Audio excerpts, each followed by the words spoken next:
ইরানের সঙ্গে চলমান উত্তেজনা খুব দ্রুত শেষ হতে পারে। মার্কিন প্রেসিডেন্ট ডোনাল্ড ট্রাম্প এমন দাবি করলেও এই মন্তব্য সরাসরি নাকচ করে দিয়েছে ইরান। তেহরান স্পষ্ট ভাষায় জানিয়েছে, যুদ্ধ কখন থামবে তা ইরানই নির্ধারণ করবে।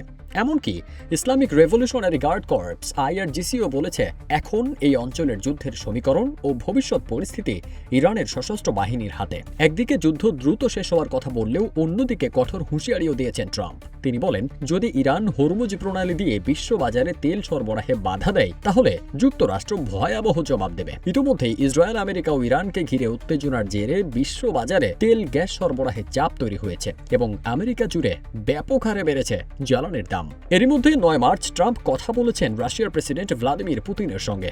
রুশ প্রেসিডেন্টের পররাষ্ট্র উপদেষ্টা ইউরি উশাকভ জানিয়েছেন, ইরানের প্রেসিডেন্ট মাসুদ পেজেশকিয়ান ও উপসাগরীয় অঞ্চলের নেতাদের সঙ্গে আলোচনার পর পুতিন মনে করছেন সংঘাতটি রাজনৈতিক ও কূটনৈতিক পথেই দ্রুত সমাধান সম্ভব। এদিকে মার্কিন প্রেসিডেন্ট বেশিরভাগ সময় ইরানকে গরম সুরে হুমকি দিলেও মাঝে মাঝে আবার নরম সুরে নেমে আসেন। আল জাজিরার প্রকাশিত প্রতিবেদনে তিনি যুদ্ধ শেষ করার খুব কাছাকাছি পৌঁছে গেছি মন্তব্য করলেও তা ব্যাখ্যা করতে গিয়ে তিনি বলেন, হরমুজ প্রণালীতে ইরান ও তাদের মিত্রদের কারণে জাহাজ চলাচলে যে হুমকি তৈরি হয়েছিল তা বন্ধ করতে পদক্ষেপ নিচ্ছে যুক্তরাষ্ট্র। ফলে তেলের দাম কমবে বলেও উল্লেখ করেন ট্রাম্প।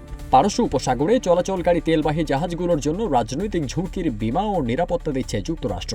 তবে ট্রাম্প স্পষ্ট সতর্কবার্তায় বলেন, যুক্তরাষ্ট্রের সুরক্ষায় থাকা কোনো জাহাজে হামলা হলে তার পরিণতি হবে ভয়াবহ।